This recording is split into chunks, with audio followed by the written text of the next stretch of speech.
isi ya Amerika ntagira ikiri ya yindi. Bavandimwe, isi ya Amerika iteye ubwoba. Mwirinde gukora amakosa, nicyo cyonyine nababwira, nta kindi nshobora kuba nababwira. Mwirinde gukora ayo makosa yose navuze, hagati aho ngo bizabarinda kugira gute ko wafungwa hano. Ngiye kuvuga kuri politike ya Amerika. Ndumva mbabaye cyane. Ikiganiro ngiye kugikora numva ntishimye habe na gatoya, kubera ko murabizi yuko uyu muperezida dufite muri kino gihe rimwe na rimwe hari gembura uburyo muvuga hari gembura uburyo mvuga ati se ni igiki, ese agira umuntu muri we pardon, ese abamutoye bagira umuntu muri bo, nyine nkumva rimwe na rimwe aranshanze. Ariko nyine nk'abamutoye nk'abatoye Trump bo ntacyo babwiye hagize ubabara n'ibiki byose. Nabonye n'abantu muri commentaire I was shocked. Nabonye abantu muri commentaire umuntu yandika akavuga ngo nibabagabanye n'ubundi ntabwo twari dukeneye. Uri umurundi, uri umunyarwanda waje hano muri isi ya Amerika nk'impunzi cyangwa waje na green card, ukanga yuko ngo abandi bagomba kugera hano, uwo ni umutima mubi. N'umutima mubi, nta n'umwana ufite muri wowe. Abantu mwese mwiyita ba Kristo mwaratoye Trump, ntabwo Kristo na bukeya mufite muri mwebwe. N'ukuri pe, Trump arashaka yuko bagomba kudipotinga abanyamerika. Nukuvuga ko umuntu w'umunyamerika, umuntu waje nk'impunzi cyangwa kaza nka green card, n'umuntu wavukiye hano, urabyumva neza, ari umunyamerika, agashaka yuko mu gihe uwo muntu yagiye mu ikosa byamufashe. Ariko iri tegeko Trump arishizeho, aravuga ngo arashaka kudipotinga umunyamerika uwo ari we wese wakoze amakosa. Nukuvuga ko babandi batagiraho bagomba kuba, hariho ibihugu byemeye yuko bishobora kuba byabakira bikabashyira muri ya magereza yabo akaze cyane. So ibyo ngibyo barabigize gute, baramaze kubibemerera. Ibyo bihugu ndaza kubibabwira, ni ibihugu bitatu. Wumve ku isi yose kugira ibihugu bitatu aribyo byemera kugira ngo byemere kubana n'uyu Trump mu mabi yose akora. So nukuvuga ko rero iryo tegeko nukuvuga byagombaga kunyura muri kongere bakabyemera. Nukuvuga ko icyo bakoze ni iki, aba republike aribo bafite power muri kino gihe, arabo kwa Trump batoye yego guhereza uburenganzira ICE ikadipotinga abanyamerika bakoze amakosa hano. N'abatagiraho bagomba kujya, bagomba kubadipotinga babajyana, hari ibihugu byemeye kubafata, ari byo ndibuze kubabwira. Bakabadipotinga bavuye mu bihugu byabo, bakabadipotinga aho bavuye. Niba uri umurundi ugomba kujya mu Burundi, niba uri umunyarwanda ugomba kujya mu Rwanda, niba uri umukongo ugomba kujya muri Kongo, niba uri mu kindi gihugu kanaka n'iki byose ugomba kugenda muri icyo gihugu uturukamo. Urabyumva neza? Nagahinda. Hanyuma rero abatagira aho bagomba kuba, aho batagomba kujya, no kuvuga ko n'abanyamerika bavukiye hano, hari ibihugu byemeye yuko bigomba kubafata. Igihugu cya mbere ni Salvador. Murayizi ni ya yindi bahora badipotinga abantu, babaziritse, bagerayo bagira n'iki byose, babatotoringa biteye ubwoba. Urabyumva neza? Icya kabiri Libya, barabyemeye yuko bashobora kuba bajyana aba bantu. Icya gatatu, Heavenly Father help me, n'u Rwanda. Abo ngabo ni abantu bemeye yuko bashobora gufata abantu batagomba kubona aho bagomba kugenda. Bavandimwe muri kundaya muri uyu mwanya, iyi si turimo ya Amerika ntabwo ikiri ya yindi. Neza murakaza neza muryango muhire, murakaza neza Chantal Hakiza TV, murakaza neza muri Isanga. Rero ku bantu mumaze iminsi mumbaza ese mushobora gushyigikira gute televiziyo ya Chantal Hakiza, ahanga kuri video ndajya nshyiraho, ndaza kuza kubyadingaho uburyo ushobora kuba wafasha. Mfite icyo bita Cash App, mfite icyo bita PayPal, mfite Zelle ku bantu baba mu bihugu byo hanze, ku bantu baba ahandi tuvuge muri Afrika, mu bindi bihugu bitandukanye. Ushobora gukoresha iyo bita MoneyGram, ugakoresha Western Union, ibintu nk'ibyo ngibyo. Icyo ugomba uba ukeneye gusa izina ryanjye gusa. Amazina yanjye ni Marie Chantal Hakizimana, nabyo ndaza kubishyiramo hano. Hanyuma noneho n'ibyo ngibyo uba ukeneye, nta bindi. Naho ntuye muri Amerika, nta kindi. Nibyo bintu byonyine bagushobora kuba bagusaba mu gihe ugiye kohereza amafaranga umuntu kuri Western Union cyangwa kuri hanyuma noneho ukankontaktinga kugira impereza information ushobora kuba nagira. Ndabizi bishobora kuba byinshi cyane, ariko nyine ubwo nuko nguko nyine kuba ari hanze. Ariko hariho bashobora kuba bagira n'amabanki n'iki byose, ibintu nk'ibyo ngibyo uko ushobojwe ariko ubikora. Ariko nahangaha kuri YouTube hari ahantu handitse thanks, abo ukandaho ugatanga uko wifite. Mu gihe ufite ikarita ya banki ushobora kugira gute, kugira icyo utanga ahantu ariho hose uri. Hanyuma rero kandi Imana ibampere umugisha kuba mwumva nk'uko mwashyigikira televiziyo yanjye, ni kubera ko mwabonye ari televiziyo y'umumaro, kandi koko ni y'umumaro. Niba wubakika nigisha inyigisho ukubakika rwose, gira icyo utanga, tanga gift, tanga icyo ufite, ntago biri force. Utanga uko wifite, kubera ko nanjye ibingibi nkora mbishyiramo amafaranga, kandi amafaranga menshi cyane mu kwezi. So rero iyo mbonye abamfasha biranyorohera cyane, umutwaro mbera uraremuruka kwa ku bintu bijyanye n'amafaranga. So rero ngayo nguko. Ubwo ndaza kubishyira hano kuri video, biraza kuguma bidefiraho, biraba bihari. Ushaka kugira icyo agomba gufasha televiziyo ya Chantal Hakiza rwose welcome. Urabura umugisha udasanzwe kubona ubufasha buturutse wawe. Hello, amakuru yanyu, muraho, murakomeye? Nizere ko meze neza n'imiryango yanyu. Nanjye ndaho nubwo bitari cyane, ariko ndashima Imana kubera ko kuba umuntu agihumeka ni umugisha udasanzwe.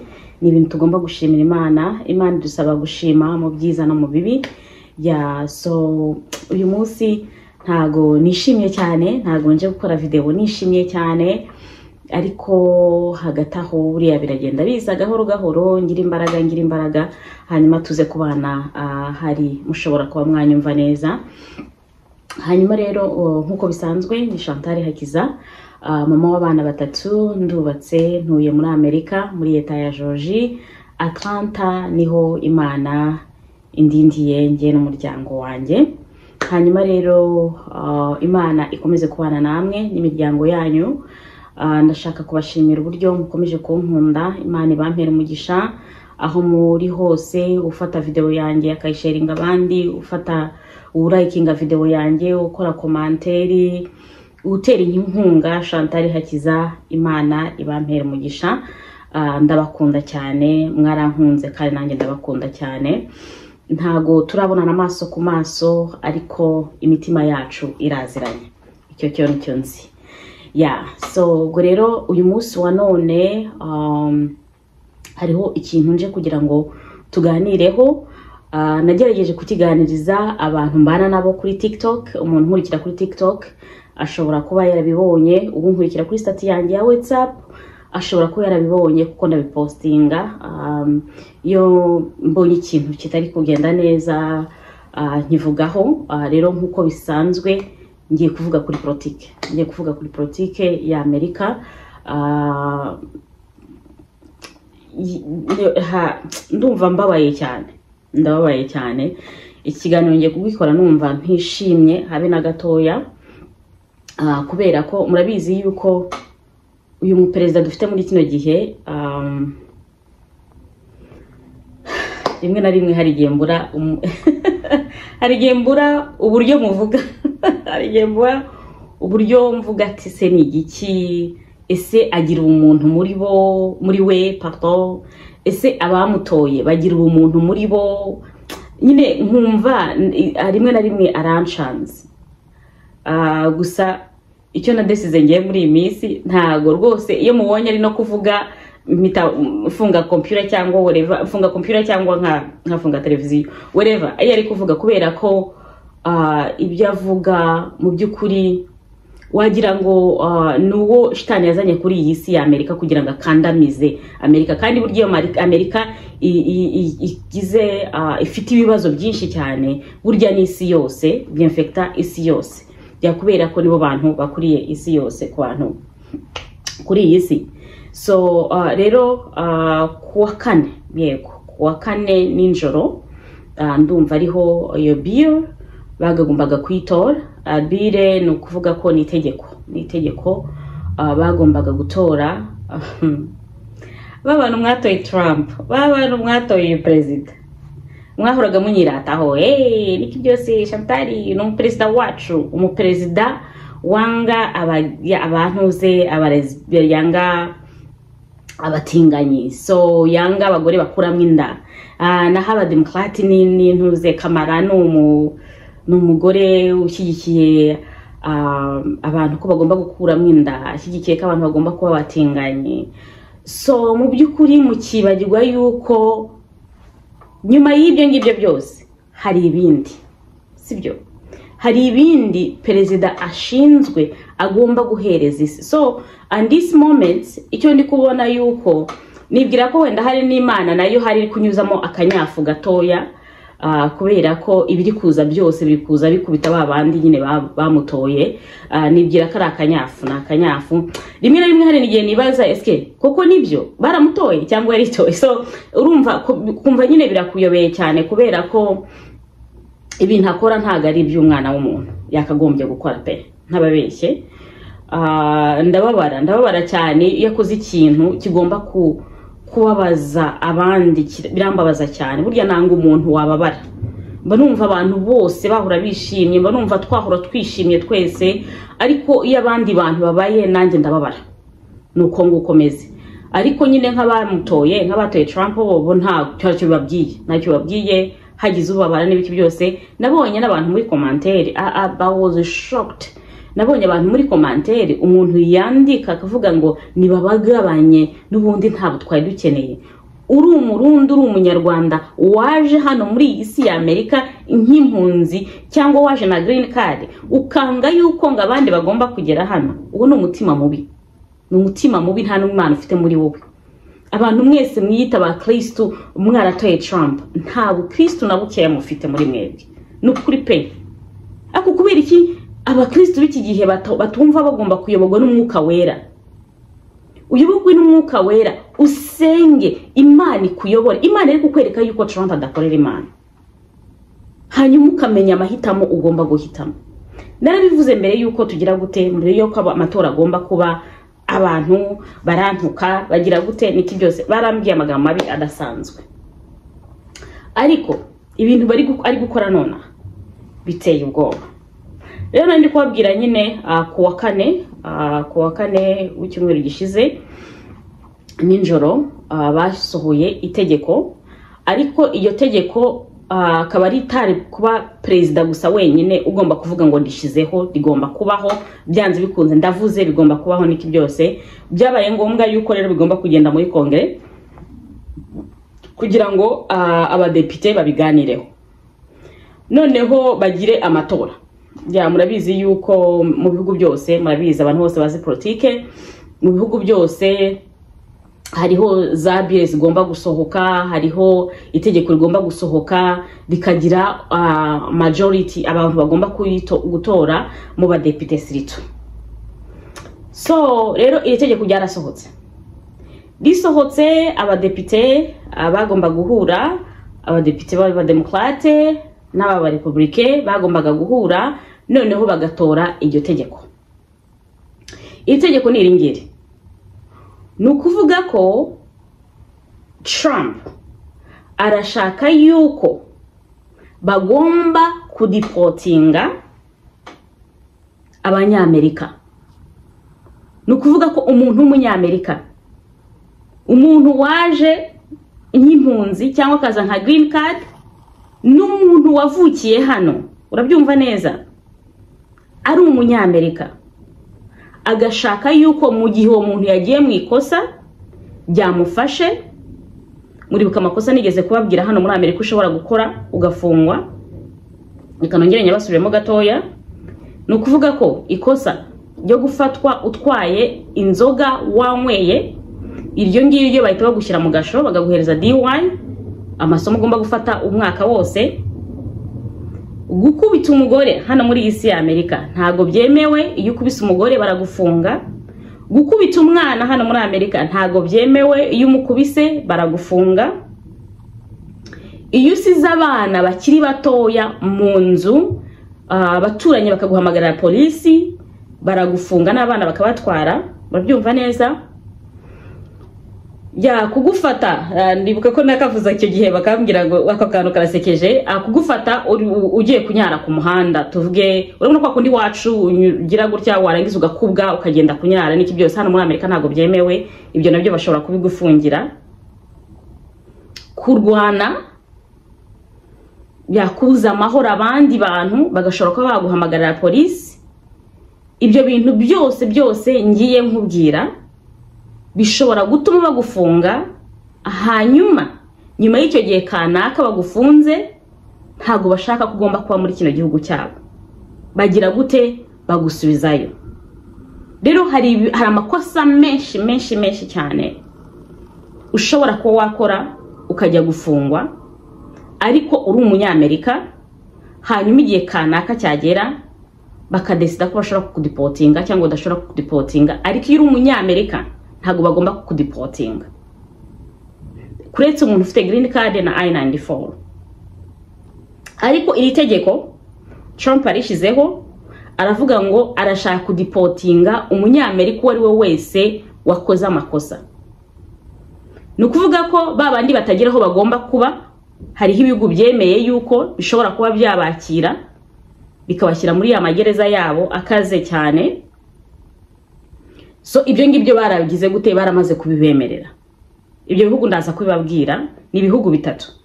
Wumve ku isi yose kugira ibihugu bitatu aribyo byemera kugira ngo byemere kubana n'uyu Trump mu mabi yose akora.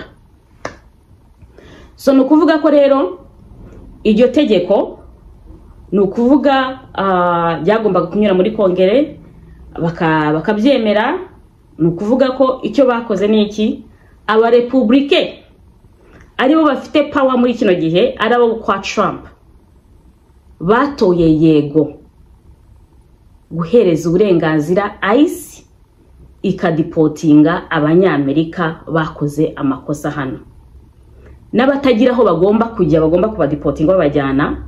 Hari ibihugu byemeye kubafata, ari byo ndibuze kubabwira. Ibyo bihugu bigomba kugira kubafata babihereza amafaranga, of course. Urabyumva ko baba bagomba kugira gute kuhereza amafaranga kugira ngo bashobore kuba bakwitaho aba bantu. Hanyuma aba Democrat aribo babandi mwanga ngo bakunda batinganye, ngo bakunda abagore bakuramo inda, ngo nicyo kibazo bafite, ngo nibyo byaha bafite. Ariko ibyo Trump afite byuzuye agatebo, sibyo? Batoye no, ntago babishaka. Kandi rero muri kino gihe majority, abenshi bari muri government muri uyu mwanya n'aba republican. Nukuvuga ko iryo tegeko rigomba kugira gute? Rigomba kubaho. Bagomba kudipotinga abanyamerika bakoze amakosa, bakaba dipotinga bavuye mu bihugu byabo, bakaba dipotinga aho bavuye. Niba uri umurundi ugomba kujya mu Burundi, niba uri umunyarwanda ugomba kujya mu Rwanda, niba uri umukongo ugomba kujya muri Kongo, niba uri mu kindi gihugu kanaka n'iki byose ugomba kugenda muri icyo gihugu uturukamo. Urabyumva neza? Nagahinda, biteye agahinda. Isi ya Amerika ntagira ikiri ya yindi bavandimwe. Isi ya Amerika iteye ubwoba.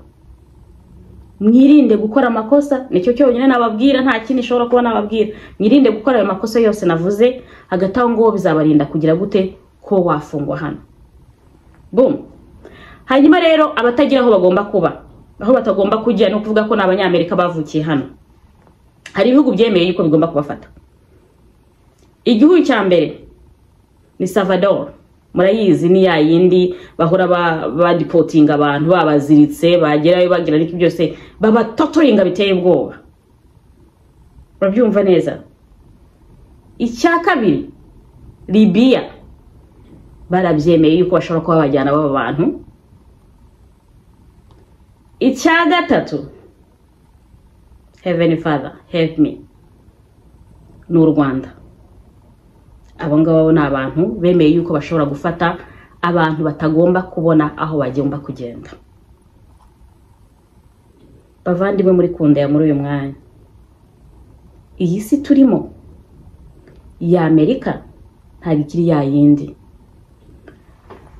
Namwe mutari hano muri Amerika mushobora kuvuga ngawa, kuko njya babona muri commentaire, nibabagarure nibagire gute niki byose niki byose, mugatangira mugasakuza cyane mwishimye cyane.